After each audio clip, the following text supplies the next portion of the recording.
Curing तुम्हाला इंटरव्ह्यूमध्ये question राहतो, curing म्हणजे काय. ठीक आहे. सो क्युरिंग म्हणजे काय. आता क्युरिंग म्हणजे काय तुम्हाला क्वेश्चन राहील, कुठेही असू द्या क्वेश्चन, सोपा सरळ अर्थ आहे. काय बरं का, तुम्हाला मी अगोदरच बोललो होतो काय, ॲक्च्युली जर बघायला गेला तर सिमेंटचं पूर्ण हायड्रेशन, सिमेंटचं हायड्रेशन होणं म्हणजे काय, सिमेंट जे आहे ना, सिमेंटचे छोटे छोटे कण असतात बरोबर. जर सिमेंटच्या छोट्या कणाला पाणी येऊन जर का भेटलं ना, पाणी येऊन जर का भेटलं ना, जसं चेन रिॲक्शन नावाचा एक गेम असतो, चेन रिॲक्शनचा नावाचा एक गेम असतो, लालवाल्याला लाल जोडला का लाल मोठा होतो, फुटून जातो, अशा पद्धतीने दिसायला भेटतं ना.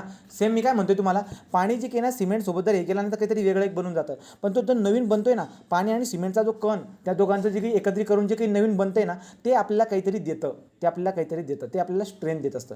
मग असं व्हायला पाहिजे की आपले सिमेंटमधले जेवढे काही कणं आहेत, त्या कणांना आपलं पाणी पोचायला पाहिजे, त्या कणांना आपलं पाण्यासोबत रिॲक्शन व्हायला पाहिजे, मिलाव व्हायला पाहिजे. जर मिलाव झाला तेव्हा जाऊन आपल्याला स्ट्रेंथ भेटेल. म्हणजे ही एक चांगली बाब आहे आपल्यासाठी. मग हायड्रेशन आपल्यासाठी चांगलं असतं. हायड्रेशन म्हणजे काय, पाण्याचा आणि सिमेंटचा रिॲक्शन होणं, त्याला हायड्रेशन म्हणतो. मग ती हायड्रेशनची की आहे दोघांचा जेव्हा मिलाव होत असतो, तर दोघांचा मिलाव होत असताना उष्णता थोडीशी बाहेर पडत असते. पण एका पार्टिकलची बात केली ती थोडीशी बनेल, परंतु असे पार्टिकल तर खूप जास्त आहे, थोडी करून खूप जास्त उष्णता पण बाहेर पडत असते. त्यामुळे हायड्रेशनची प्रोसेस जी आहे ती एक हेक्झोथर्मिक प्रोसेस असते, असं आपण बोलत असतो. एवढी बात आपल्याला माहिती आहे. ठीक आहे. आता काय असतं की आपल्या सिमेंटसोबत पूर्णतः पाण्याने रिॲक्शन करायला पाहिजे. आपल्या सिमेंटमध्ये असणारे छोटे छोटे पार्टिकलसोबत पाण्याने जे काही रिॲक्शन करायला पाहिजे, असं आपलं मत असतं. का, कारण की जर त्याने हे केलं तर आपल्याला जे पाहिजे आपल्याला ते मिळेल. तर ते असं व्हायला पाहिजे. म्हणून आपण काय करतो, आपण जे काय जवळजवळ लगभग 38% पाणी आपण, हायड्रेशनची प्रोसेस पूर्ण व्हावी म्हणून आपण तेवढं ॲड करत असतो. 38% ऑफ द व्हॉट, सिमेंटचं जेवढं तुम्ही वजन टाकताय त्या सिमेंटच्या वजनाच्या 38% एवढं पाणी तुम्ही त्याच्यामध्ये टाकून घेत असतात. ठीक आहे.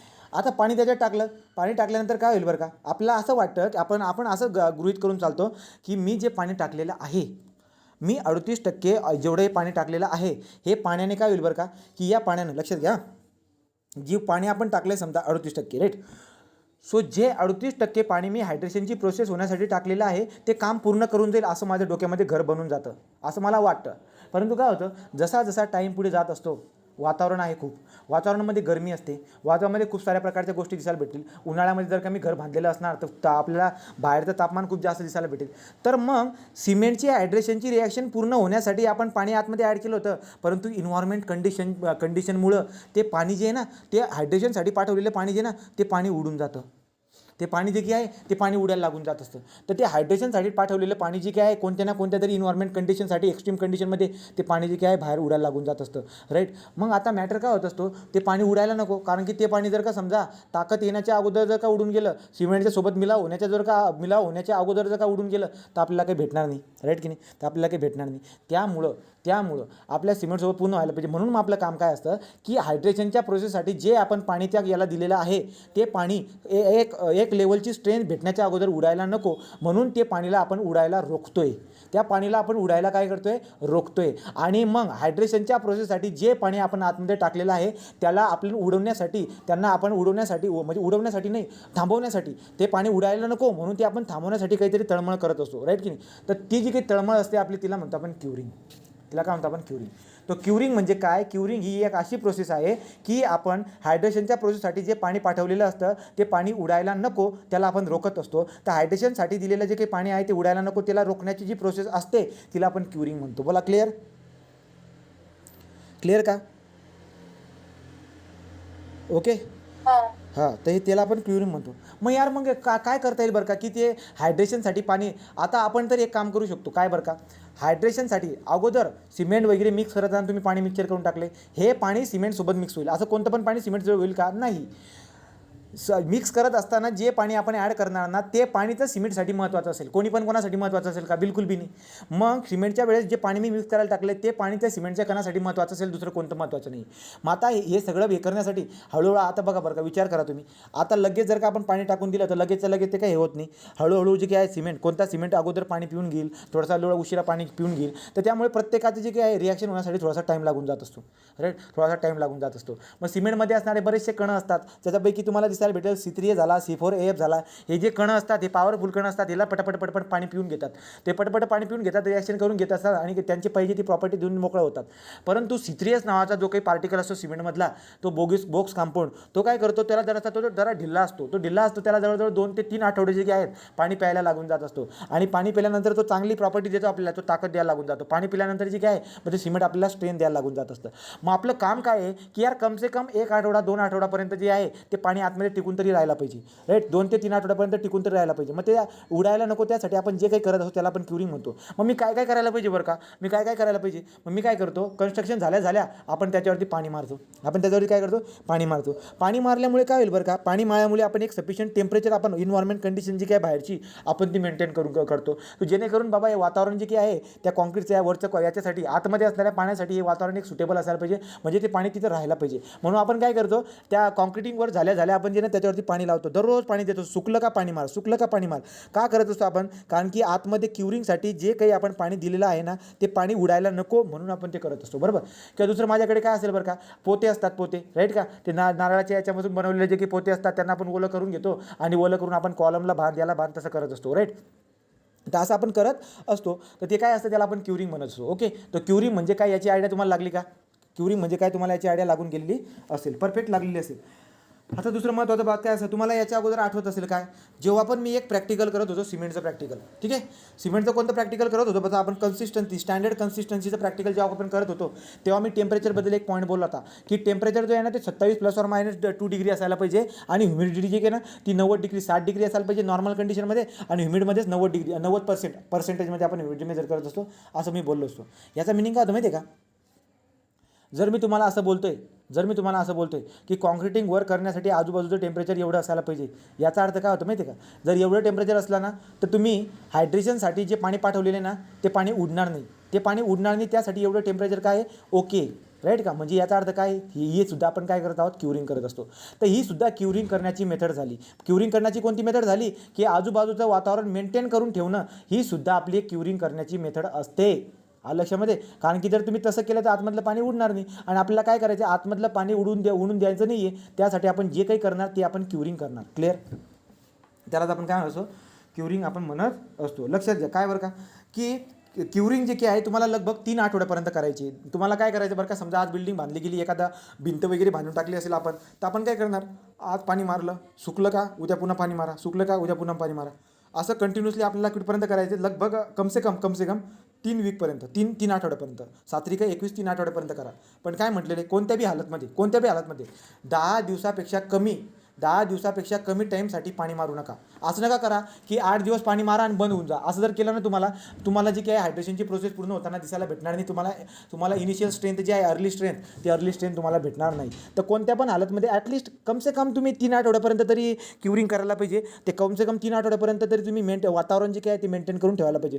कसं वातावरण मेंटेन करा, असं वातावरण मेंटेन करा की हायड्रेशनमधलं पाणी उडून जायला नको, राईट. हे झालं. तर मग टेम्परेचर किती असायला पाहिजे बरं का, जर तुम्हाला समजा आजूबाजूचं वातावरण मेंटेन करून ठेवायचं असेल ना तर टेम्परेचर 5 ते 28 डिग्री सेल्सिअसपर्यंत तुम्ही मेंटेन करत असणार. 5 ते 28 डिग्री सेल्सिअसपर्यंत टेम्परेचर का तुम्ही मेंटेन करत असणार, त्याचा अर्थ तुम्ही काय करतात, क्युरिंग करतायत. मग असं मेंटेन करण्यासाठी मी काय करणार, मी बनवणार असं वातावरण, मी पाणी मारेल वरून, मी काहीतरी वेगळं बनवलं, राईट की नाही, अशा पद्धतीची बात असते, राईट. तो आता याच्यामध्ये आहे 2-3 वाक्य, पटकन ते 2-3 वाक्य लिहून टाकू आणि ऑब्जेक्टिव्ह ऑफ क्युरिंग बघू आणि क्युरिंग कशा पद्धतीने करतो त्यासाठी आपण प्रोसेस बघू. जास्त फास्ट बोलतोय का रे मी आज, जास्त फास्ट बोलतोय का काय काही समजत नाही, तर जबरदस्त भयानक कसं तरी बोलतो बघा. तो काय बरं का, हां पहिलं वाक्य क्युरिंग लिहिलं तुम्ही वरती. क्युरिंग पहिला पॉईंट काय म्हणतोय की सिमेंट जे आहे ना, सिमेंट आपल्याला स्ट्रेंथ देत असतं. सिमेंट गिव्ज स्ट्रेंथ, सिमेंट आपल्याला स्ट्रेंथ देत असतं and hardness, because of cement आपल्याला स्ट्रेंथ आणि हार्डनेस देत असतं because of chemical action, because of chemical action between cement and water, बरोबर. सिमेंट आणि वॉटरची, सिमेंटने जर का पाण्याला पिऊन घेतलं तर पिऊन तो काहीतरी देऊन जातो, तो काहीतरी जसा आशीर्वाद देतो ना आपण, कोणाला तरी काही भेटलं की आशीर्वाद, तर सिमेंट जर का पाणी पिऊन गेलं तर सिमेंट एक आशीर्वाद देतो आणि त्या आशीर्वादातून काय होईल,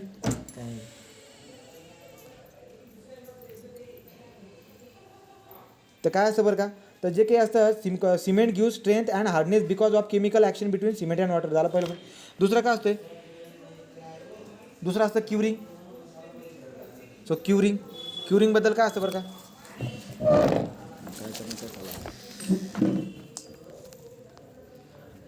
तर क्युरिंगचं पहिलं वाक्य लिहा.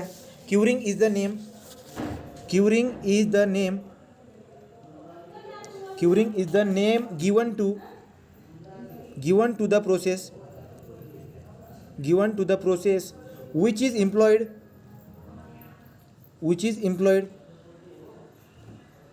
for actively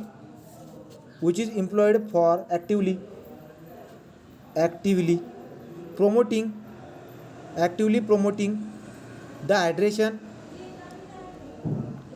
याचा मराठी मिनिंग समजून घेणं जरुरी आहे. So promoting the hydration of the cement in a suitable environment in early stage of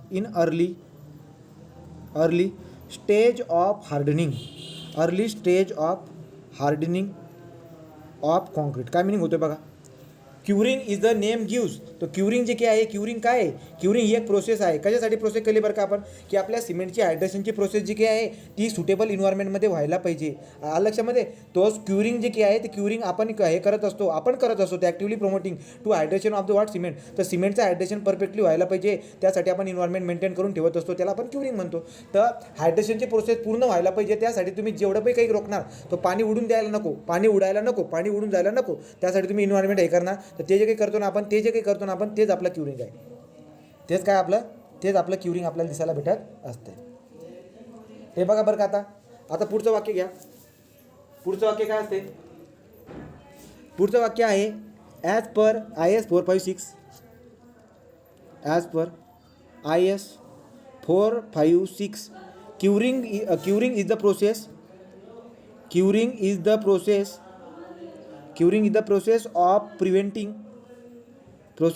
preventing the loss of moisture. बघा आता IS कोडने काय डिफिनेशन दिली आहे. Curing is the process of preventing, ही प्रोसेस आहे प्रिव्हेंट करायची. कशाची, preventing the loss of moisture. कोणतं moisture, loss of moisture from concrete while maintaining satisfactory temperature. लक्षामध्ये तो ॲज पर IS 456 नुसार क्युरिंग ही प्रोसेस आहे प्रिव्हेंट करायची. काय प्रिव्हेंट करायची, preventing the loss of moisture from the concrete while maintaining. आणि ठीक आहे, तो कॉन्क्रीटमधून मॉइश्चरचा लॉसला रोखण्याची एक प्रोसेस आहे. आणि अशा पद्धतीने पुढे curing must be done for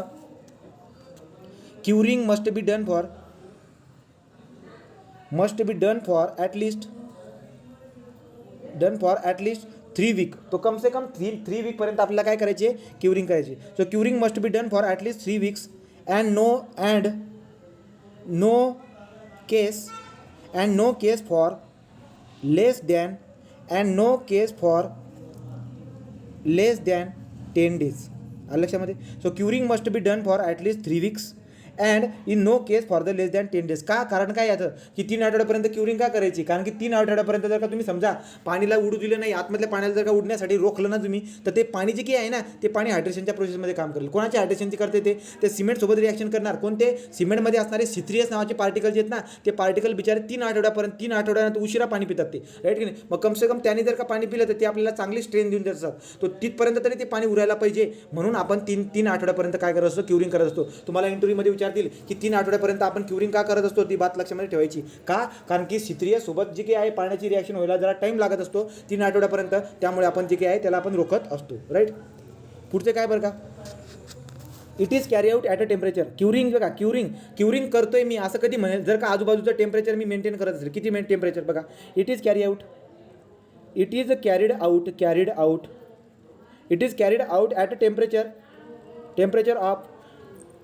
out at a temperature of 5 to 28 degree Celsius. 5 to 28 degree Celsius हा टेम्परेचर परीक्षेला विचारतात रे, याला स्टार करा. So curing can be carry out at a temperature of 5 to 28 degree Celsius and humidity humidity 90% पाहिजे बघा. तर तुम्हाला जर समजा वातावरणामध्ये समजा आता काय केलं मी चालू घर बांधलेलं आहे, पण वातावरणामध्ये 90% काय आहे, 90% ह्युमिडिटी आहे आणि वातावरणामध्ये टेम्परेचर किती 5 ते 28च्या दरम्यान आहे. जर का असं असेल ना तुम्हाला पाणी मारायची बी गरज नाही, मग तर पाणी मारायची पण गरज नाही, कारण की हे जे काही आहे ना हेच जे काही ना हेच ॲक्च्युली त्या आतमधल्या पाण्याच्या लॉसला रोखतं आहे. हेच आतमधल्या पाण्याच्या लॉसला काय करत असतं, रोखत असतं. क्लिअर. पुढचं, इफ कॉन्क्रीट इज क्युअर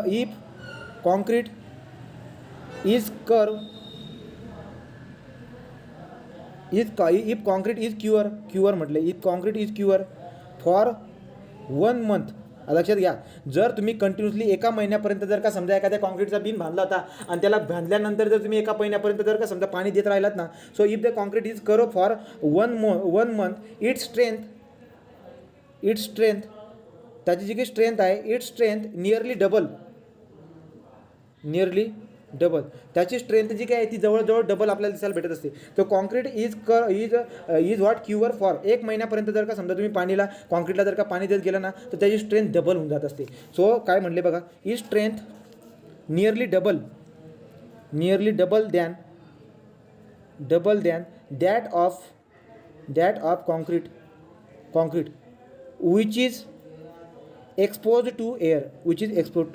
म्हणजे काय लक्षात येते का, जे साध्या वातावरणामध्ये जी स्ट्रेंथ मला भेटते ना 28 दिवसाची स्ट्रेंथ समजा, पण जर मी समजा दुसऱ्या कंडिशनमध्ये काय करतोय, त्या ज्याला मी पाणी कंटिन्युअसली एका महिन्यापर्यंत देतोय, तर इथं जी तुम्हाला स्ट्रेंथ भेटते ना याच्या दुप्पटीची स्ट्रेंथ तुम्हाला इथे भेटून जाईल असं म्हटलेलं आहे. ठीक आहे.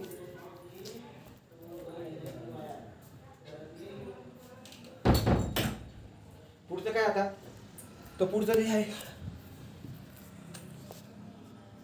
if the concrete is cured for 1 month, its strength is nearly double than that of the concrete which is exposed to air.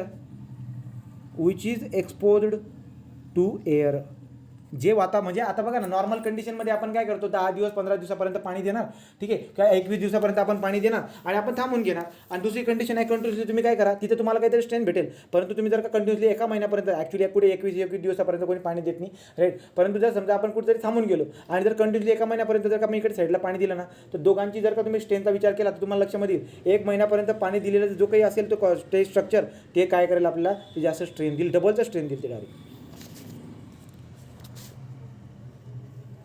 आता मेन्शन केलं आहे ॲक्च्युली ऑब्जेक्टिव्ह ऑफ क्युरिंग. एक वाक्य लिहूया, वाक्य लिहून आपण त्याचा अर्थ समजत चालू आहे. ठीक आहे. सो ऑब्जेक्टिव्ह ऑफ क्युरिंग बघू. इथं खूप भारी माहिती दिली बरं. 1 मिनटं इथून मी सांगतो मला. ते जे इंडियाचे पुस्तकं असतात ना, कशाचे, ते आपल्या युनिव्हर्सिटीचे, 1 नंबर माहिती, 1 नंबर म्हणजे भयानक माहिती डायरेक्ट. तर ते जे पुस्तकं तुम्ही कुठून बी गोळा करा, तुमच्या कुठे असले पडले असतील ना, ते मागून घ्या, नाही ते विकत घेऊन घ्या, पण तुमच्या युनिव्हर्सिटीचे पुस्तक तुमच्याकडे पाहिजे. ती माहिती जी आहे ना, ती माहिती जर तुम्ही मिस करत असणार तर तुम्ही, कारण याचं कारण काय सांगू, याचं कारण काय माहिती आहे, MPC वाला जो मास्तर असतो पेपर काढणारा, तो एक युनिव्हर्सिटीला शिकवणारा मास्तर असतो आणि तो प्रश्न कुठून काढेल, अरे तो युनिव्हर्सिटीच्या पुस्तकातून काढेल. हा लक्षामध्ये. आणि म्हणून तर मी तोच विचार करत होतो की हे सगळे प्रश्न इकडून का जात आहेत, कारण की ते तिकडून याच्यामुळे जात आहेत, शिकवणारे तिकडचे आहेत. पण सगळ्यात जास्त चूक काय होते आपली, मी तुम्हाला काल बी बोललो, तुम्ही ती गोष्ट चुकू करू नका. आता बघा ना, आता मी शिकवता एवढे तुम्हाला शिकून दिल्या नोट्समधून समजा, मग याच्यामध्ये बऱ्याचशा गोष्टी ज्या आहेत त्या माझ्याकडून राहून गेल्या बी आहेत, बऱ्याचशा गोष्टी. ठीक आहे, आता जेवढं तेवढं जाईल, याच्या पुढे मी याला यूज करणार बरोबर. ठीक आहे. तो काय म्हणले बरं का, आपल्याला ऑब्जेक्टिव्ह म्हणले. सो ऑब्जेक्टिव्हबद्दल काय बघून घेऊ. पहिली बात आहे, to keep capillary pore saturated to ensure hydration of cement. Right. काय म्हणले पहिलं ऑब्जेक्टिव्ह, काय म्हणले, to keep capillary pore saturated. तर जे काही आतमध्ये असणारे कॅपिलरी पोअर्स आहेत ते पाण्याने सॅच्युरेटेड असायला पाहिजे. To keep the capillary pore saturated to ensure hydration of cement. तर आपलं जे की सिमेंट आहे, सिमेंट आणि पाण्याची रिॲक्शन होईल या गोष्टीची खात्री हे करण्यासाठी वरून आपण काय करत असतो, क्युरिंग करत असतो, आपण त्याच्यावरती पाणी मारत असतो. तर राईट की आपण पाणी मारतो, याचा अर्थ आपण काय खात्री करतोय की बाबा आतमध्ये हायड्रेशनची प्रोसेस एकदम मस्त चालेल आणि आपल्याला ते काही देऊन देतील. राईट की नाही, ते काही ना काही आपल्याला भेटेल अशा पद्धतीने. दुसरी बात, बी वाला point, to improve wear resisting quality. Wear resisting quality म्हणजे काय रे? विअर रेजिस्टिंग क्वालिटी म्हणजे नेमकं मी काय करतोय? हार्डनेस आलं लक्षामध्ये. तर क्युरिंग करून तुम्ही काय करत असतात? जर तुम्ही क्युरिंग केली तर क्युरिंग करण्याचा तुम्हाला तुम्ही क्युरिंग करण्याचा पर्पज काय असतो आपला? की जर समजा मी क्युरिंग जर का केली तर आपलं जे काही स्ट्रक्चर असेल, आपले जे काही बीम असेल, आपला जो काही कॉलम असेल तो हार्ड राहील आणि तो हार्ड राहायला पाहिजे भविष्यामध्ये. त्यासाठी आपल्याला क्युरिंग करायची असते. तर हे पण काय झालं आपलं हे पण आपलं एक ऑब्जेक्टिव्ह झालं. Right. To improve the wear resisting quality. To improve the wear resisting quality म्हणजे काय? ब्रॅकेटमध्ये हार्डनेस. पुढचं काय? To prevent the loss of moisture. To prevent the loss of moisture from concrete. To prevent the loss of moisture from the concrete due to evaporation or any other reason. तर बाबा एकतर वाफेमुळे, आता evaporation काय होईल बरं का? खूप सारे कारण आहेत बरं का. हायड्रेशनसाठी जे पाणी तुम्ही कॉन्क्रीटमध्ये ॲड केलेलं ना, ते उडण्याचे खूप सारे कारण आहेत. एकतर वाफेमधून गरम जर का उष्णता असेल बाहेरची तर त्याच्यामुळे काय होईल? आतमधली जे काही पाणी आहे त्याचं वाफ होऊन बाहेर इव्हॅपोरेशनमध्ये काय होईल? ते चाललं जाईल. हे पण एक कारण असू शकतं. खूप असे कारणं असू शकतात ज्याच्यामुळे हायड्रेशनसाठी दिलेलं पाणी जे आहे ते उडू शकतं. पण ते उडायला नको त्यासाठी to prevent the loss of the moisture from the concrete due to the evaporation or any other reason. पुढचं काय आता? हे झालेत. ते 3 कारणं होते आपले. राईट. हे 3 कारणं होते. परीक्षेला याच्यावरती क्वेश्चन विचारतील ते तुम्हाला हे 3 कारणं लक्षामध्ये ठेवायची आहेत. ओके. तो हा पॉईंट पण कवर झाला. किंवा त्याला असं पण म्हणतात, ते पुढे असं लिहू शकता तुम्ही, डीवाला लिहून टाका. To dissipate the heat of hydration. Dissipate म्हणजे काय? कमी करणं. To dissipate the heat of hydration. काय होतं माहिती आहे का तुम्हाला? काय होतं की सिमेंट आणि पाण्याचा जेव्हा मिलाव होतोय तुम्हाला स्ट्रेंथ देईल, पण ते स्ट्रेंथ दिल्यानंतर काय? उष्णता पण बाहेर पडते. मग ही उष्णता काय करते? ही उष्णता शेजारचे जे पाणी असेल, पाण्याचा मॉलिक्यूल असेल ना, त्याला पण इव्हॅपोरेट करून टाकते. मग आपण काय करायचं की म्हणजे त्याला हीट ऑफ हायड्रेशन म्हणतो ना आपण, या हीट ऑफ हायड्रेशनला कमी करायचं आपल्याला. आलं लक्षामध्ये. कारण की जर का समजा रिॲक्शन होणं चांगलं आहे आपल्यासाठी, पण ती रिॲक्शन होऊन जी उष्णता तयार होते ना, ही उष्णता काय करते? त्याच्या शेजारच्या असणाऱ्या जो पाण्याचा मॉलिक्यूल आहे ना, त्याला काय करते? त्याला उष्णता दिली का तिनं वाफेत रूपांतर होऊन जाते. मग हे पण एक कारण आहे ना पाणी उडायचं. हे पण एक कारण आहे. त्यामुळे आपलं जे हीट ऑफ हायड्रेशन आहे त्याला डिसिपेट करण्यासाठी आपण क्युरिंग करतो. म्हणून वरून जर का तुम्ही पाणी मांडलं ना, तर वरून जर का पाणी पाडलं, आता मला सांगा काय असतं बरं का? एखादा बटाटा गरम उकळायला ठेवला असं तुम्ही बाहेर काढला तर तुम्ही काय करतात? तुम्ही काय केलं की पाण्यात घातलं तर काय होईल बरं का? त्याच्यामध्ये असणारी जी काही सगळी गरमी तुम्ही डिसिपेट करून टाकतात, गरम थंड पाणी हे करून, बरोबर की नाही? तर सेम ते करतोय मी. ते अशा पद्धतीने दिसायला भेटत असेल. ओके. तो आपण झाला तुमचा. आता ऑब्जेक्टिव्हचा पॉईंट आपण कव्हर करून झालेला आहे. आता बघायचं आपल्याला काय? Method of curing.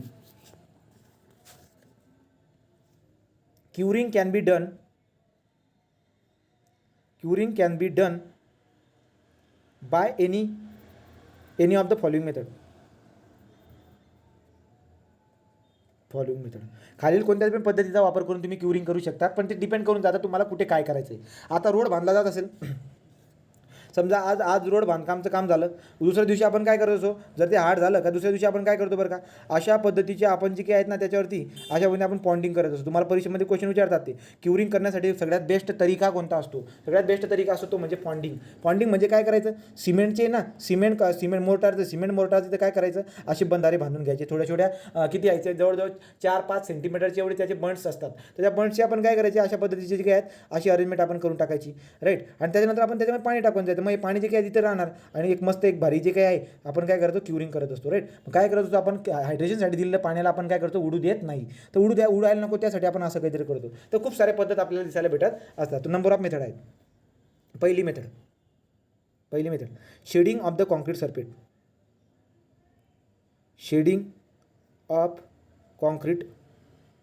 सरफेस. काय करा? काही पण करा. काय करा की आता बघा बाहेर समजा आता मला काय दिसायला भेटते? काहीतरी मी कॉन्क्रिटिंगचं वर्क केलं. कोणतं कॉन्क्रिटिंगचं वर्क केलं? समजा रस्ता बांधकाम केला चालू. आता काय होणार आहे? उद्या ना सूर्य उगणार आहे. सूर्याचा जे सूर्यप्रकाश आहे तो सगळा सूर्यप्रकाश जे ना त्या कॉन्क्रीटवरती पडणार आहे. गरमीमुळे ना पाणी तिथून उडून जाईल. मग मी एक काम करतो ना, मी शेडिंग करून टाकतो. म्हणजे काय बरं का? एक छप्पर सारखी जर का तुम्ही त्याच्यावरची अरेंजमेंट करून टाकली तर सूर्यप्रकाश त्या कॉन्क्रीटपर्यंत पोहोचणार का? नाही पोहोचणार ना. तर काही हातपर्यंत तुम्ही काय करू शकतात? काही हातपर्यंत वॉटरचा जो लॉस होणार होता त्याला वाचू शकतात ना. तो आतमध्ये हायड्रेशनच्या प्रोसेससाठी जे मॉइश्चर व्हाउचर तुम्ही पाठवलेला आहे त्याच्या लॉसला तुम्ही काय करू शकतात, वाचू शकतात. तर तुम्हाला वाचवण्यासाठी एक तरीका ओके असू शकतो, राईट. तो हा तरीका आपला चांगला असू शकतो. तुम्ही काय बोललो, शेडिंग म्हणजे काय, छप्परवरती कव्हर करायचं, काहीतरी कव्हर करायचं, कव्हरिंग करायची ते कॉन्क्रीटच्या सरफेसवरती. कॉन्क्रीटच्या सरफेसवरती जर तुम्ही कव्हरिंग केली, नथिंग बट ती शेडिंग केली, right. Second of the method for the curing. दुसरी मेथड आहे covering concrete surface with wet gunny bag. Covering concrete surface with wet gunny bag. Gunny bag म्हणजे ते पोते असतात ना आपले, ठीक आहे, ते पोते असतात त्यांना गनी बॅग म्हणतो आपण, राईट.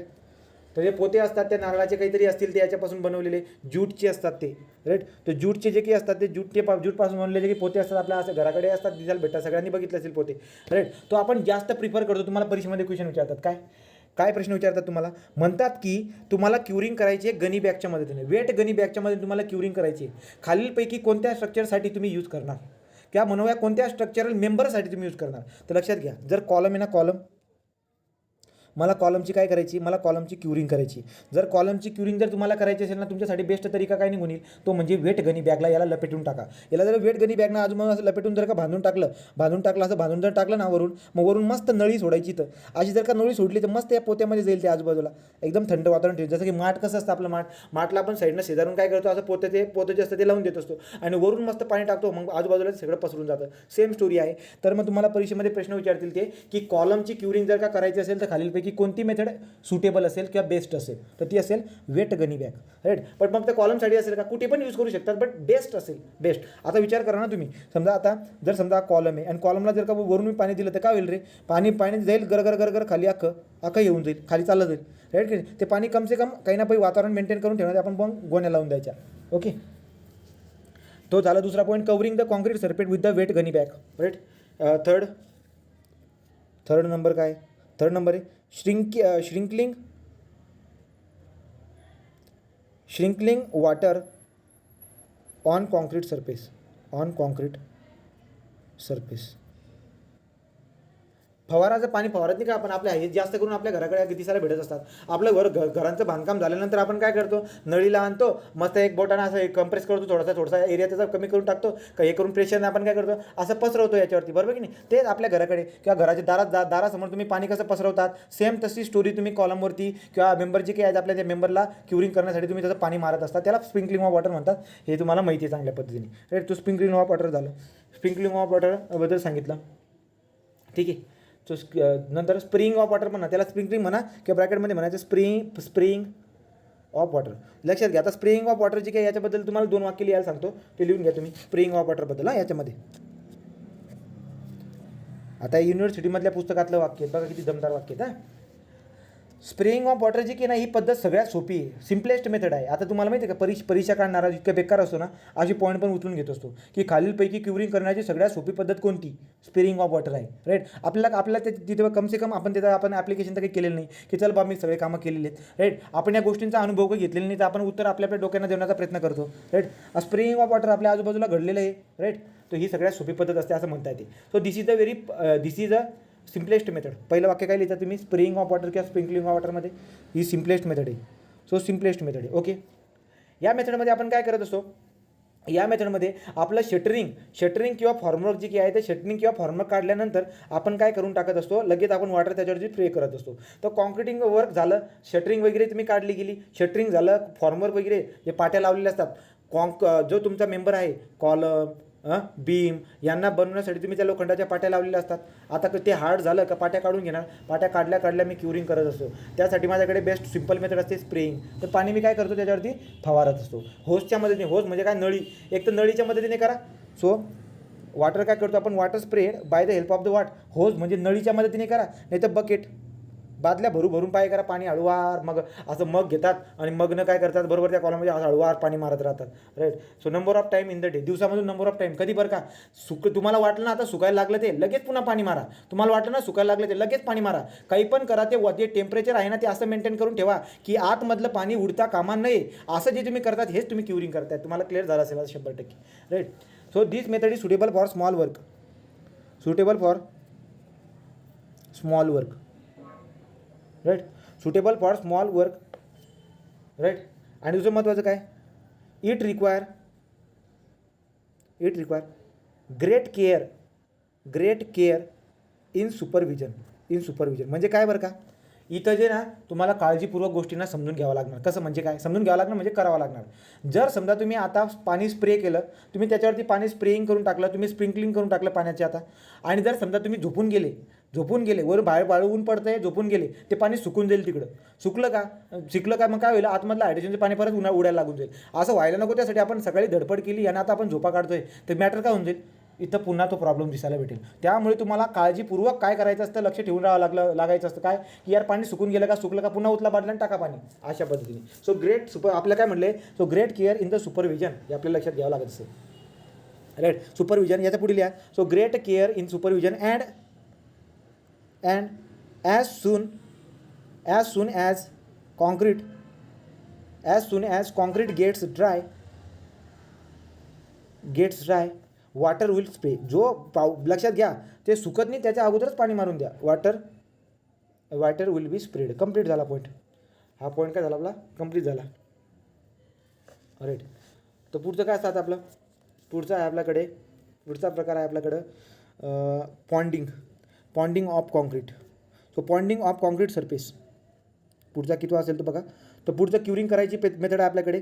एक झाली शेडिंग ऑफ द कॉन्क्रीट, एक दुसरी झाली covering of the concrete surface with the gunny bags, right.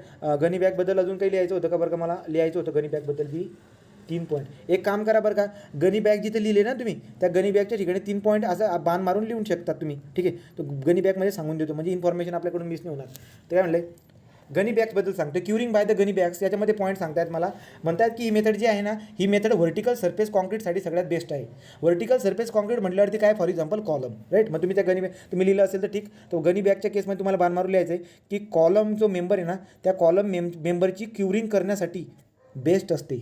Column मेंबरचे क्युरिंग करण्यासाठी बेस्ट आहे. किंवा व्हर्टिकल सरफेस कॉन्क्रीट मग काय असेल, कॉलम असेल, जेवढे पण काही व्हर्टिकल सरफेस असेल, भिंतीमध्ये पण कधी आता भिंतींना काही पोतं लावता येणार नाही आपल्याला, राईट की. जिथे तुम्हाला पोतं वगैरे बांधता येते वगैरे, असं रॅप वगैरे करता येते त्या केसमध्ये. Wet gunny bags are made up from the jute. ठिकाच्यापासून बनलेले असतात. ज्या वेट गनी बॅग आहेत आपले, ते असं कुठेतरी बाण मारून लिहून टाका की ते ज्यूट या नावाच्या वनस्पतीपासून बनत असतील. आणि काय करत असतो आपण, त्याला रॅप करत असतो अराउंड द कॉन्क्रीट सरफेस आणि आर कंटिन्युअसली वेट, आणि कंटिन्युअसली आपण त्याला वेट करत राहत असतो, करेक्ट. असं करून काय करणार बरं का, जर वेट गनी पद्धतीचा जर तुम्ही वापर करून हे केला तर तुम्ही काय करू शकता, तर तुम्ही जे मॉइश्चर आहे ना, ते जास्त टाईमसाठी काय करू शकतात, रिटेन करू शकतात. सो मॉइश्चर आपण जास्त टाईमसाठी रिटेन करू शकत असतो या पद्धतीने, राईट. सगळ्यात बेस्ट तरीका निघून येत असतं for the vertical surface concrete, म्हणजे कॉलमसाठी. Material can be reuse for many times. आता मला एक बात सांगा, ती जी काही आपली गनी बॅग होती, ती वेट गनी बॅग्स जे काही होत्या, त्या आता मी काय करून टाकले, समजा कॉलमला मी व्याप करून टाकले, राईट. आणि आता केलं मी 21 दिवसापर्यंत, 3 आठवड्यापर्यंत, ॲटलिस्ट त्याची 3 आठवड्यापर्यंत मी क्युरिंग केली, ओलावा तिथं जपून ठेवला, बरोबर. आता 21 दिवस झाले, आता मी काय करणार, ते पोते काढून घेणार. पोते काढल्यानंतर का त्याला फेकून देतो का मी, नाही. त्यांना पुन्हा मी काय करतो, त्यांना वापरतो. लक्षामध्ये तो आपला एक फायदा दिसायला भेटतो. मग फायदा काय दिसायला भेटेल बरं का, की ज्या काही आपण वेट गनी बॅग ज्या आपण वापरल्या होत्या, त्याला आपण लगेच फेकून देत नाही, आपण त्याला पुढच्या अजून याच्यासाठी वापरू करू शकतो. So reuse for many times. Wet gunny bag reuse for many times, clear. So therefore this method is economical. ठीक आहे. तो ही मेथड काय निघून येते, इकॉनॉमिकल येऊन जाते. जास्त पाणी पण जाणार नाही, बघा ना, जास्त पाणी पण जाणार नाही. तुम्ही जेवढं पाणी देणार ना, ते सगळं पाणी ऑब्झर्व होऊन जाईल त्या ज्यूटपासून बनवलेल्या गनी बॅगमध्ये, बरोबर की नाही. आणि ओलावा चांगल्या पद्धतीने टिकून राहील. तो जास्त इकॉनॉमी पण आपली हे होणार नाही, ठीक आहे.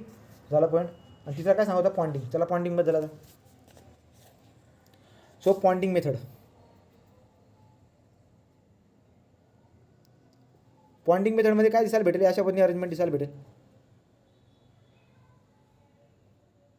राईट. आपण काय करत असतो, अशा पद्धतीने अरेंजमेंट आपण प्रोव्हाइड करत असतो. सोय असतात आपल्याकडं, असे काहीतरी अरेंजमेंट करतील.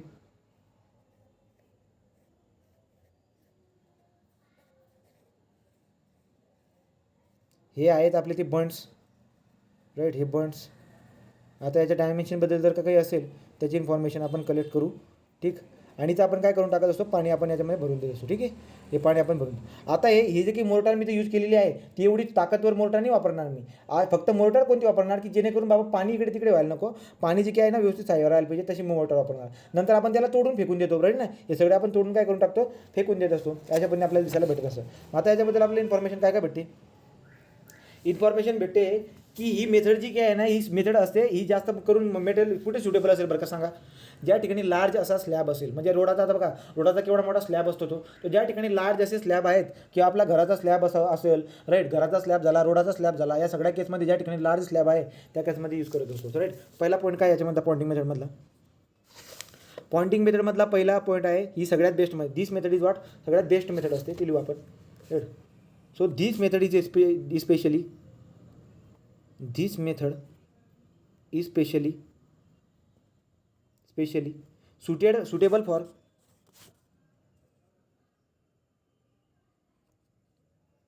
this method is specially suitable for a large slab or for road pavement लक्षात. हां, तर काय बोललो बरं का, ही मेथड सगळ्यात बेस्ट दिसायला भेटेल लार्ज स्लॅबमध्ये किंवा रोड पेवमेंटच्या केसमध्ये. क्लिअर झाला point, okay. Second of the point, आता प्रत्येक वेळेस असं पण नाही बरं का की चल बा सिमेंट आणि सॅन्ड याची मोर्टार बनवून टाकू आणि मग ते त्याच्यापासून बंड्स बनवू, असं पण काही राहत नाही. आपण काय करतो, माती असते ना, त्या मातीपासून पण बंड बनवून टाकतो, बरोबर की नाही. तो दुसरा पॉईंट तोच सांगतो तुम्हाला. Hair the top of the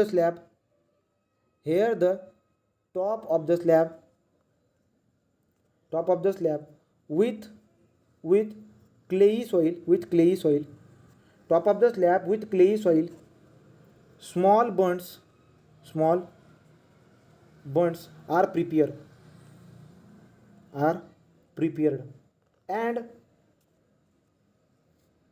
and in resulting grid of ponds, water is stored up to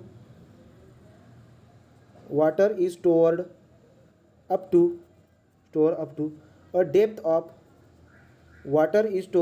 depth of 50 mm. तुम्हाला बोललो होतो 50 mm म्हणजे काय, 5 सेंटीमीटर. राईट, तो 5 सेंटीमीटरची एवढी उंची असेल असं बनवायचे फॉर 28 डे. आता हे 28 डेची का आणि काही ठीक नाही आहे, चल बा 20 डेजपर्यंत आपण तेवढे तर काही क्युरिंग बी करत नाही, ते डिपेंड करून जातं ते. ठीक आहे, तर पहिला हा पॉईंट काय सांगतो बरं का, आपण काय करतो त्या स्लॅबच्या टॉपवरती आपण काय करतो, क्लेई सॉईल जी काय आहे त्यांचे आपण छोटे बंधारे बनवतो अशी छोटे. क्लेई माती असेल किंवा आपल्याकडे मोर्टार आहे ना, मग त्याच्यावर तो मातीपासून बनवा किंवा तुम्ही मोर्टारपासून तुम्ही ते बंड्स बनवू शकतात. राईट, आणि कशा पद्धतीने बनवा, जेणेकरून ग्रीड बनायला पाहिजे. ग्रीड म्हणजे कशी, अशी जाळ्या बनायला पाहिजे. राईट, तो हे आपल्याला माहिती आहे. पुढे काय, आता लक्षात घ्या, तुम्ही क्युरिंग करण्यासाठी जे काही पाणी वापरतायत ना, हे सगळ्यांसाठी बनवू शकतो आपण, सगळ्यांसाठी म्हणा. तर जे पण तुम्ही ते पाणी वापरत आहे ते पाणी कसं असायला पाहिजे, ते पाणी गुड असायला पाहिजे, पोटेबल असायला पाहिजे. त्याचा pH 6 ते 8.5 मध्ये असायला पाहिजे. त्याचा pH जो काय आहे, कारण की तुम्ही हे पाणी जे यूज करतायत हे पाणीचं कॉन्टॅक्ट याच्यासोबत येणारच आहे. तर आपलं पूर्ण स्ट्रेंथ किंवा दुसऱ्या गोष्टी खराब व्हायला नको. आपलं काम होतं की चला बाबा आपण काहीतरी प्रॉपर्टी मिळवू, त्यासाठी आपण धडपड करतोय. त्यामुळे पाणी कसं असायला पाहिजे, द वॉटर पॉइंटिंगमध्ये म्हणा किंवा कुठे म्हणा, द वॉटर आता ॲक्च्युली पॉइंटिंग मेथडमध्ये पॉईंट सांगतो तुम्हाला. The water use should be good and potable quantity. Potable म्हणजे काय, आपण जे पाणी वापरतो ना, ते पाणी असायला पाहिजे. So water use should be good and potable. वापरतो म्हणजे कशाला, प्यायचं पाणी नाही म्हणते मी. प्यायचं पाणी म्हणजे आपण जे आंघोळी वगैरेला, भांडे वगैरे घासण्यासाठी जे काही पाणी असतं ना यूज करण्यायोग्य, ते पाणी आपण त्यासाठी यूज करायचं. Right, so the water use should be good or potable quality. ठीक, curing should be adopted. Right, तो अशा पद्धतीने दिसायला भेटत असतं. तो पॉइंटिंग मेथड पण काही नाही, ओके. पॉइंटिंग मेथड पण आपल्याला दिसायला भेटते, ओके, काही प्रॉब्लेम नाही. पॉइंटिंग मेथड पण झाली. पुढची काय असते बरं का आपल्याकडे, तर पुढची आहे आपल्याकडे ॲप्लिकेशन ऑफ क्युरिंग. सो किती मेथड आहे काय माहीत बघा. Application of curing compound, curing compound like bitumen, राईट. बिटुमन हे काय, वार काय, बिटुमेन झालं. Acrylate chlorinated rubber sodium silicate, chlorinated rubber sodium silicate, rubber sodium silicate, ब्रॅकेटमध्ये त्याला लिहायचं water glass, comma linseed oil film. गंमत बघा काय सांगतोय आता काय दिसायला भेटते कडे इथे विषय काय होते. इथं जर तुम्ही बघायला गेलात तर काय बोलतं बरं का आपण काय करायचे, काही क्युरिंग कंपाऊंड आहेत. काही क्युरिंग कंपाऊंड म्हणजे काय, असे काही कंपाऊंड आहेत जे आपल्या कॉन्क्रीटमध्ये असणाऱ्या पाण्याच्या लॉसला रोखतात. पाण्याच्या लॉसला काय करतात ते रोखतात. मग कोणकोणते ते असे, बिट्युमन आहे, टार आहे, टार इथे टार पण लिहून घ्या. सो बिट्युमन आहे, टार आहे, ॲक्रिलेट आहे, क्लोरिनेटेड. तुम्हाला परीक्षेत क्वेश्चन विचारतील बरं काय, एक्झाम्पल लक्षात ठेवू द्या. Bitumen, tar, acrylated, chlorinated rubber sodium silicate, chlorinated rubber sodium silicate आणि लिन्सीड ऑइल. आणि काय आहे लिन्सीड ऑइल, हे आपल्याला दिसायला भेटत असते. राईट.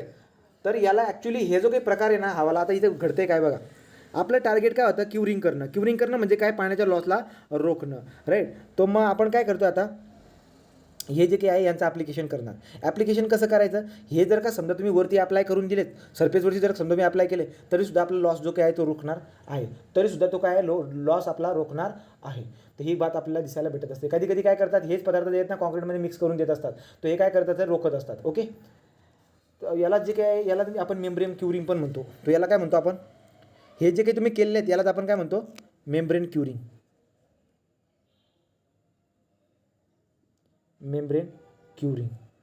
सो मेम्ब्रेन क्युरिंग आपण याला यूज करत असतो. मेम्ब्रेन क्युरिंगबद्दल बरेचसे पॉईंट आहेत, पण तुम्ही काय करायचं, या मेम्ब्रेन क्युरिंगचे जे आहेत ना एवढी जागा सोडून द्या कुठं तर. याची इन्फॉर्मेशन खूप छान आहे, पण ती कुठे आहे मला माहिती आहे, तर आता मला उठसुटीतून करावं लागणार नाही, त्यामुळे मी नंतर सांगतो. ती मेम्ब्रेन क्युरिंग जी काय ना यासाठी एवढा गॅप राहू द्या. त्याला लक्षात घेऊ. आता काय बरं का, मेम्ब्रेन क्युरिंगमध्ये काय दिसायला भेटत असेल, मेम्ब्रेन क्युरिंग म्हणा किंवा तुम्ही काय करतात, काही क्युरिंग कंपाऊंड्स असतात त्यांना तुम्ही अप्लाइड करत असतात. त्यांच्या ॲप्लिकेशननुसार तुम्ही काय करतात, आपल्या पाण्याला रोखत असतात. ठीक आहे. याची जी डिटेल इन्फॉर्मेशन आहे तुम्हाला मी चांगल्या पद्धतीने सांगेल, जेणेकरून जास्त टाईम लक्षामध्ये राहील. ठीक. तो ही एक पद्धत झाली आपली, application of the curing compound म्हणा किंवा त्याला आपण म्हणतो मेम्ब्रेन क्युरिंग. राईट. मेम्ब्रेन क्युरिंगला आपण डिस्कस करणार आहे नंतर. आता पुढचं काय असतं बरं का, ॲक्सिलरेटिंग क्युरिंग.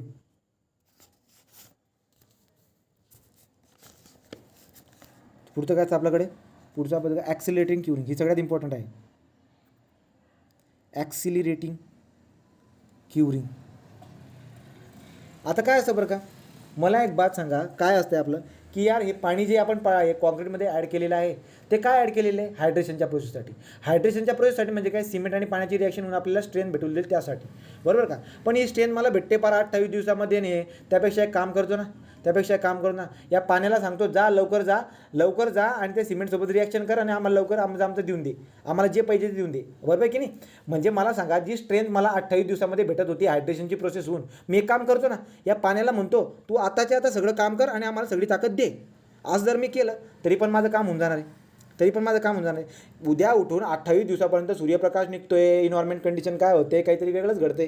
त्यापेक्षा मी काय करतो की हायड्रेशनच्या प्रोसेससाठी दिलेलं जे की पाणी आहे त्या पाण्याला आपण काय करणार, आपण असं काहीतरी गोष्ट करणार त्याच्यावरती की त्याने बरोबर आपल्या सिमेंटसोबत रिॲक्शन करायला पाहिजे आणि आपल्याला काय द्यायला पाहिजे, स्ट्रेंथ द्यायला पाहिजे. तो ॲक्सिलरेटिंग क्युरिंग म्हणजे काय, ॲक्सिलरेटिंग क्युरिंगमध्ये 2 प्रकार आपल्याला शिकायचे आहेत ते बघू. ॲक्सिलरेटिंग क्युरिंग म्हणजे काय की जे पाणी आहे ना ते पाणी उद्या उठून उडून जाईल ना, त्यापेक्षा त्याने आजच्या आज त्याच्यापासून आपण काम करून घेऊ, आजच्या आज त्या पाण्याला सगळं वापरून घेऊ आजच्या आजमध्ये. राईट. मग तसं आपण ते करायचो, म्हणजे आपण फोर्सफुली त्या पाण्याला काय करणार, त्याच्या सिमेंटचा याच्यासोबत रिॲक्शन करायला लावणार. मग तसं जर केलं तर आम्हाला लगेच काय भेटून जाईल, लगेच पहिल्या दिवसाला मला सगळी स्ट्रेंथ भेटून जाईल. राईट की नाही. त्याला म्हणतो आपण ॲक्सिलरेटिंग क्युरिंग. क्लिअर झाला पॉईंट ॲक्सिलरेटिंग क्युरिंगचा. आता ॲक्सिलरेटिंग क्युरिंग जी की असते, ॲक्सिलरेटिंग क्युरिंग जी की ना, ते ॲक्सिलरेटिंग क्युरिंग आपण 2 पद्धतीने करत असतो. ठीक आहे. तर तुम्ही काय करणार, आता 2 वाक्य लिहून टाका, मग आपण त्या 2 प्रकार बघून घेऊ. ॲक्सिलरेटिंग क्युरिंगमध्ये ते ब्रॅकेटमध्ये लिहायचे steam or infrared curing.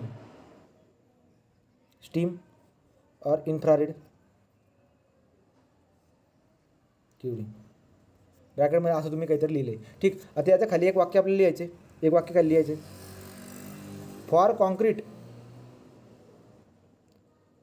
With water cement ratio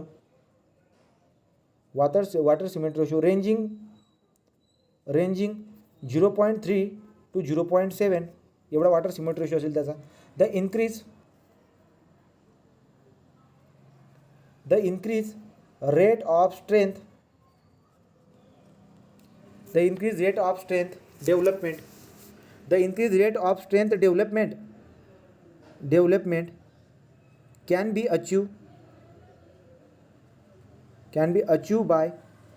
by using steam curing.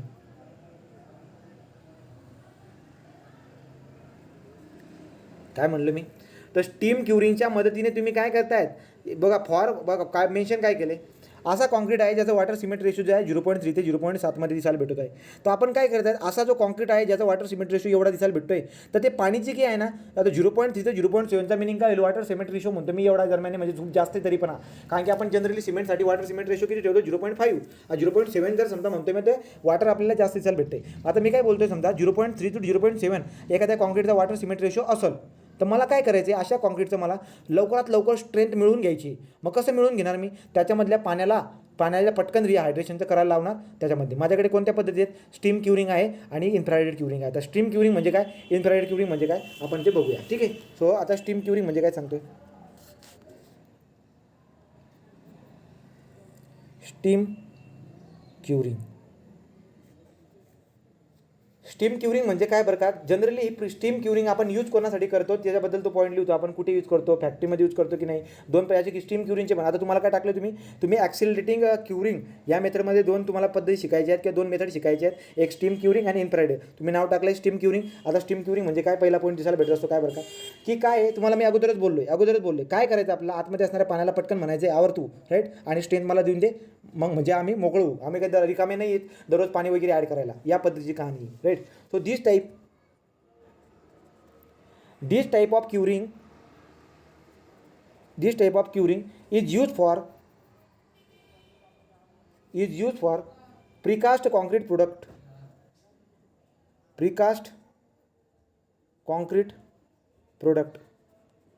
right, manufacturing in factory,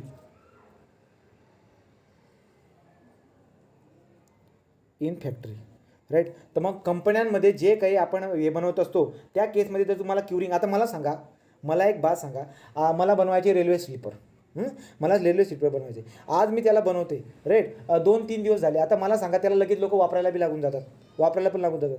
मग तुम्हाला गोष्ट कळते का, आता जर का समजा त्याला 4-5 दिवसामध्ये लोक वापरायला लागून जाते, खरं बघायला गेलं तर रेट ऑफ हायड्रेशन जर बघायला गेलं, हायड्रेशनला पार 2 आठवडे लागून जात असतात, कधी पार 1 महिना बी लागून जात असतो, बरोबर की नाही. पण याला 4 दिवसामध्ये वापरून टाकलं. असं काय केलं, कारण की यांनी काय करून टाकलं, यांनी पहिले सुरुवातीला खूप जास्त क्युरिंग करून टाकली, म्हणजे आतमध्ये असणाऱ्या पाण्याला सांगून दिलं की तू आता तुझा वापर करून घे, म्हणजे तुला आम्हाला वापरता येईल, राईट. त्या पद्धतीची कहाणी केली. तर कंपन्यामध्ये जे काही आपले प्रिकास्ट कॉन्क्रीट प्रोडक्ट्स असतात त्यांच्या मॅन्युफॅक्चरिंगच्या केसमध्ये आपल्याला ही प्रकारची क्युरिंग वापरावी लागत असते. तो जेणेकरून आपण काय करतो, लगेच त्याला अवेलेबल करून टाकणार. तर जेवढे काही ते असतील त्यांना आपण लगेच तयार करणार की चला बाबा, न्या रेल्वे स्लीपर, हे जे काही कॉन्क्रीटचे पोल आहे जे न्या आणि जा वापरा, लवकरात लवकर काम होऊन जाईल. ठीक आहे.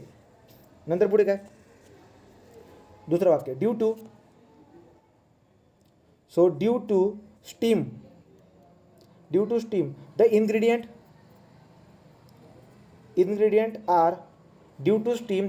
are heated. आता बघा, स्टीम म्हणजे काय तुम्हाला कळते का, स्टीममध्ये मी ते सांगितलं नाही, स्टीम म्हणजे वाफ. स्टीम म्हणजे काय असते, वाफ.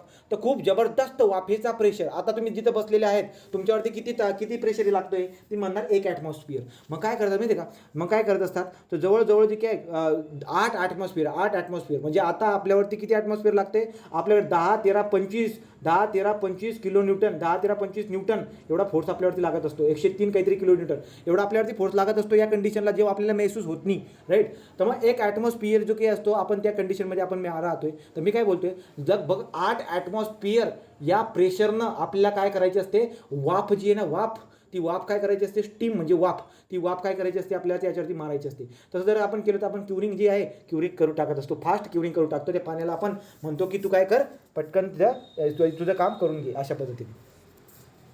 Due to the steam the ingredient are heated uniformly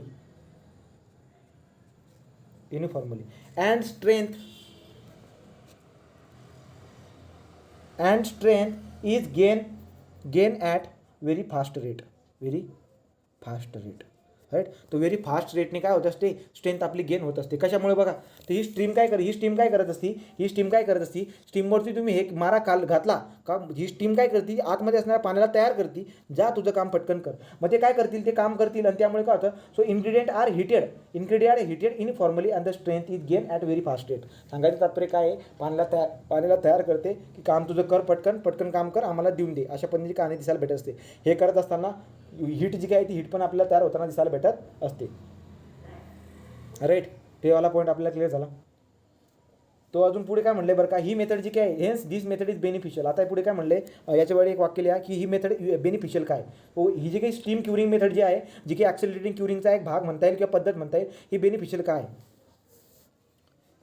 so काय बरं का, काय लिहिले, इवन इन द स्मॉल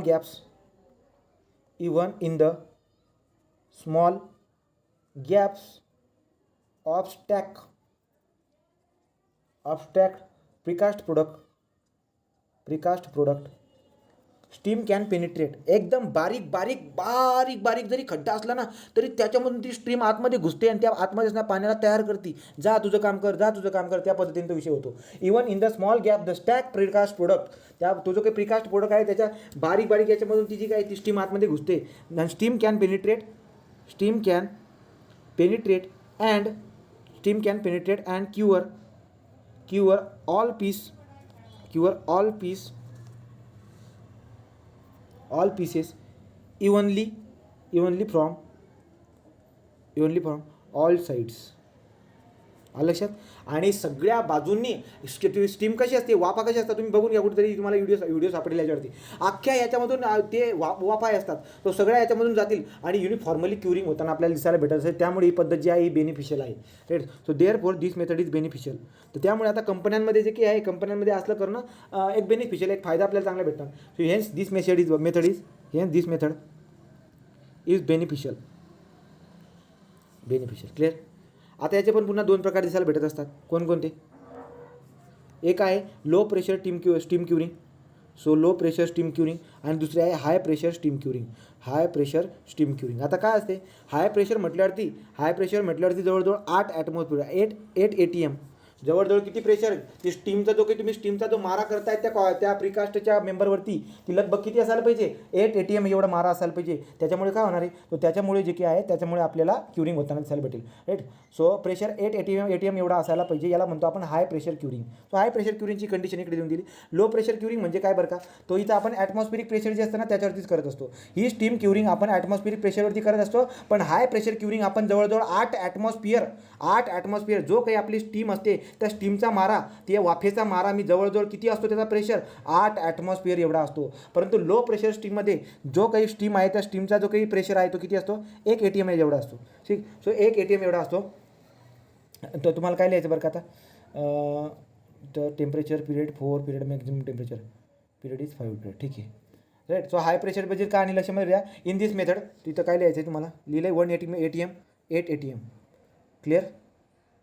आता लक्षात घ्या काय बरं का, स्टीम क्युरिंगमध्ये तुम्ही जर का स्टीम क्युरिंगची पूर्ण डिटेल इन्फॉर्मेशन जर का काढली तर तुमच्या लक्षामध्ये एक बात येते की जेव्हा मारा करतात ना, वाफेच्या मारा केल्यामुळे जे ना उष्णता तयार होत असते. आणि या उष्णतामुळे जे की ना, या वाफ वाफ आतमध्ये घुसते आणि काहीतरी वेगळंच करते, त्यामुळे ना एक वेगळीच उष्णता तयार होते. आणि ही एक उष्णतेमुळे जे ना स्ट्रेंथचा लॉस होतो. तुम्हाला लवकर स्ट्रेंथ भेटून जाईल पण जास्त भेटणार नाही. मग तुम्हाला जास्त भेटणार नाही का, आता विचार करा, जर तुम्हाला लवकर बी पाहिजे हे बी पाहिजे असं कधी होतं का, असं नाही होत. राईट की नाही. तो तेच पॉईंट इथं म्हटलेला आहे. काय म्हटलेलं आहे इथं की जो काही आपली स्टीम क्युरिंग आहे ती लो असो का ती हाय प्रेशर असू द्या, हाय प्रेशर असू द्या, तुम्हाला या केसमध्ये काय दिसायला भेटेल की स्टीमचा जेव्हा तुम्ही मारा करतात ना एक वेगळी उष्णता तयार होत असते. आणि ही उष्णता जी काही आहे ना ती आपली जी स्ट्रेंथ असते, स्ट्रेंथ तुम्हाला लवकर भेटेल पण स्ट्रेंथमध्ये लॉस दिसून भेटेल. राईट का. तो वाक्य काय लिहायचं तुम्हाला, मेनली दोघांसाठी प्रकार तर लिहून झाले ना, 1 ATM 8 ATM झाला. आता इथे बाण करून लिहायचं आहे. तर तुम्हाला प्रकार पण झाले, 2 प्रकार होते. आता आपण जनरल लिहितोय बरं का, स्टीम क्युरिंगबद्दल जनरल वाक्य काय, the main difficulty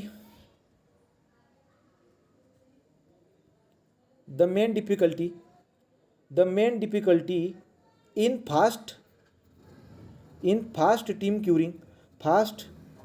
steam curing is that, काय बरं का, is that rapid rise of temperature. Rapid rise of temperature cause loss of strength. Point clear आहे. काय मेन्शन केले तुम्हाला की यात एक प्रॉब्लेम आपल्याला दिसायला भेटत असतो. काय बरं का की यार ही जी रॅपिड क्युरिंग आपण करतोय ना, स्टीम क्युरिंग ही रॅपिड क्युरिंग आहे, पटकन करतोय, त्याच्यामुळे काय होतं ना, टेम्परेचर राईज व्हायला लागून जातं, टेम्परेचर खूप जास्त तापमान वाढायला लागून जात असतं. आणि जे वाढलेलं तापमान आहे ना, हे वाढलेल्या तापमानामुळे जे काही आपल्याला पाहिजे तेवढी स्ट्रेंथ भेटत नाही, स्ट्रेंथमध्ये आपल्याला लॉस दिसायला भेटत असतो. हा पॉईंट आपल्याला दिसायला भेटत असतो. राईट. आणि दुसरी महत्त्वाची बात काय बरं का, दुसरी महत्त्वाची बात काय, in case of high pressure steam curing, in case of high pressure steam curing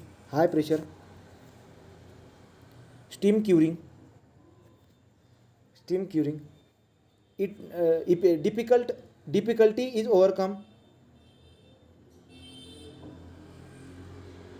this difficulty is overcome with the application of high pressure up to 8 atm. हां, ओके. हां, तर काय मेन्शन केलं आहे तो वाक्य बघा. आता काय म्हणले बरं का, मी काय बोललो तुम्हाला, मी हाय प्रेशर क्युरिंगबद्दल बोललो. तो काय बोललो की हा जो काही प्रॉब्लेम आहे याच्यामध्ये काय दिसायला भेटेल, रॅपिड इन द टेम्परेचरमध्ये काय ना रॉ हे होतोय, काय होतं, इन्क्रीज होतोय, आणि त्याच्यामुळे लॉस जी आहे ना आपल्या स्ट्रेंथमध्ये लॉस होतोय. याच्या पुढे कंटिन्यूशन करून लिहून टाका, जे असेल त्याला खोडून टाका. आता खाली लिहिलं होते काय लिहायचे. सो हा जो प्रॉब्लेम आला ना स्ट्रेंथमध्ये लॉस होण्याचा, त्याला दूर कसा करता येईल. So this difficulty is overcome with the application of high pressure up to 8 atm. आता इथे उलट वाक्य देऊन दिले आहेत. काय बरं का, तो आपण जनरल बोलत होतो. आपण काय जनरल बोललो की स्टीम क्युरिंग करत असताना राईज इन टेम्परेचर दिसायला भेटत असतो. राईट. तो राईज इन टेम्परेचर दिसायला भेटत असतो. मग आता आपण काय लक्षात घेतलं की यार हा जो टेम्परेचरचा जो राईज होतोय याच्यामुळे आपल्याला प्रॉब्लेम दिसायला भेटत असतो, तो म्हणजे त्या स्ट्रेंथमध्ये लॉस होत असते. आणि याला जर का तुम्हाला दूर करायचं असेल तर इथं मेन्शन केलं आहे, this difficulties overcome with the application of high pressure up to 8 atmosphere. तो 8 ॲटमॉस्फिअरवाला दुसरा बाजू काय आहे, हाय प्रेशर क्युरिंग जी काय, हाय प्रेशर स्टीम क्युरिंग, त्याचा वापर तुम्ही करा मग. ओके. कारण की काय होतंय, जेव्हा पण तुम्ही स्टीम क्युरिंग करतायत, आता कोणत्या पद्धतीने करतायत डिपेंड करून जात असतं. तो प्रॉब्लेमला दूर करण्यासाठी आपल्याकडे मेथड कोणती असते, हाय प्रेशर स्टीम क्युरिंग. ठीक आहे. फायदा काय भेटतो तुम्हाला, फायदा काय भेटेल बरं का, तो फायदा आपण बघू आता. ॲडव्हान्टेजेस ऑफ द स्टीम क्युरिंगचा जी स्ट्रेंथ तुम्हाला 28 दिवसामध्ये भेटणार होती ती तुम्हाला एका दिवसामध्ये भेटून जाईल. हाय अर्ली स्ट्रेंथ. त्यामुळेच तर आपण मॅन्युफॅक्चरिंगच्या केसमध्ये कुठे प्रिकास्ट कंपनीमध्ये हे यूज केले जातं, राईट की नाही. सो हाय अर्ली स्ट्रेंथ बॅन करून याच्या पुढे काय लिहायचं, more than 28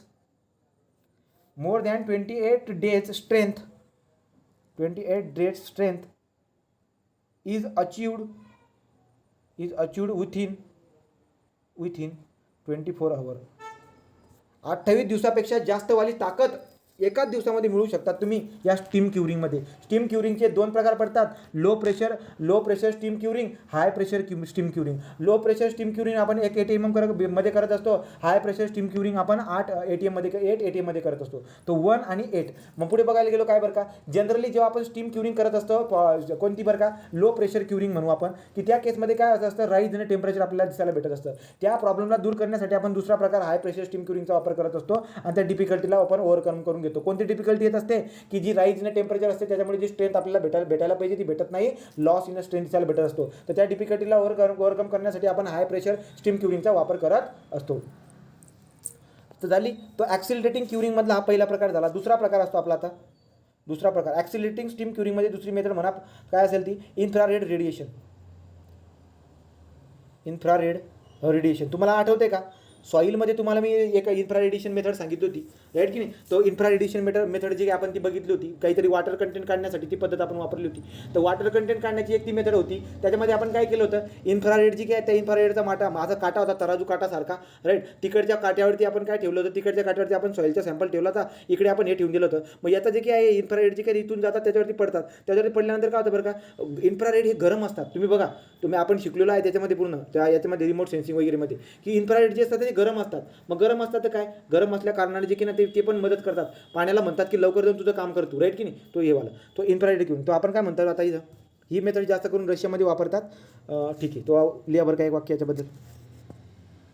this method is use in Russia. जास्त करून रशियामध्ये क्युरिंगसाठी ही पद्धत वापरतात लोक. And it claim that loss of strength due to what. कशामुळे स्ट्रेंथ लॉस होत होती अगोदरच्या केसमध्ये स्टीम क्युरिंगमध्ये कशामुळे राईज इन टेम्परेचर, बरोबर की नाही. इथे काय म्हणतात, ही मेथड रशियामध्ये वापरतो आणि इथं मला काय दिसायला भेटत असं की the loss of strength due to rapid टेम्परेचरमुळे जो की लॉस होत होता वरती, तो इथं होत नसतो, या केसमध्ये होत नसतो. So it claim that loss of strength due to rapid temperature rise does not occur in this method. Right. या मेथडमध्ये तसला प्रकार घडत नाही जो तिकडे घडला होता. काय घडला होता तिकडे, स्टीम क्युरिंग करत असताना जेवढी तुम्ही वाफ वगैरे सोडतात ना, तिथे काय होत असते, तिथे जे काही ना गरमी तयार होत असते, टेम्परेचरमध्ये राईज वगैरे होताना आपल्याला दिसायला भेटत असते. हा पॉईंट आपला होता. राईट. नंतर पुढे काय बरं का अजून, तो आता ही जी काही मेथड आहे ना कोणती, इन्फ्रारेड रेडिएशनची, ही मेथड जास्त करून कुठे वापरतात माहिती आहे का, ते जे हे असतात ना हॉलो कॉन्क्रीट ब्लॉक्स असतील, हॉलो कॉन्क्रीट प्रोडक्ट म्हणजे काय बरं का, खूप सारे हॉलो कॉन्क्रीट प्रोडक्ट आहेत. त्या केसमध्ये काय करतात, त्या हॉलो पोर्शनमध्ये इन्फ्रारेडचं काहीतरी हीटर वगैरे ठेवून देतात. So infrared heater are kept in the hollow portion of the precast component. तो एक शेवटचं वाक्य लिहून घेऊ आपण. सो लास्ट वाक्य काय, this method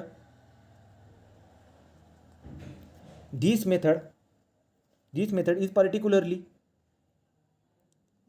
particularly suitable. This method is particularly suitable for hollow concrete product.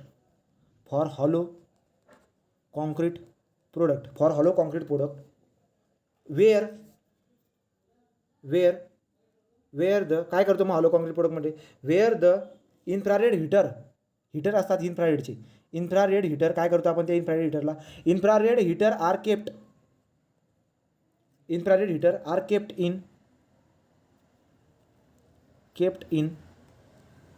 in the hollow portion of precast component. So this method is particularly suitable for hollow concrete product where the infrared heater are kept in the hollow portion of the precast concrete component. Simple आहे. तर त्यांच्यामध्ये ठेवून देतात hollow काही असेल काय बनवून घ्यायचं साच्यामध्ये, बनलं का ठेवून द्यायचं, मध्ये पटकन तयार होऊन जाईल मग डायरेक्ट अख्खी स्ट्रेंथ पण भेटून जाईल. इथे एक पॉईंट आपल्याला दिसायला भेटत असतो काय, की तुम्हाला जी काही आहे इथं काय प्रॉब्लेम होईल तो प्रॉब्लेम लिहून घेऊ आपण. It does not effect the ultimate strength but reduce the shear strength of the concrete. Right की नाही. तो हा पॉईंट पण लिहून टाका. कशामध्ये हे सगळं झालं, आता हे सगळं टोटल झालं.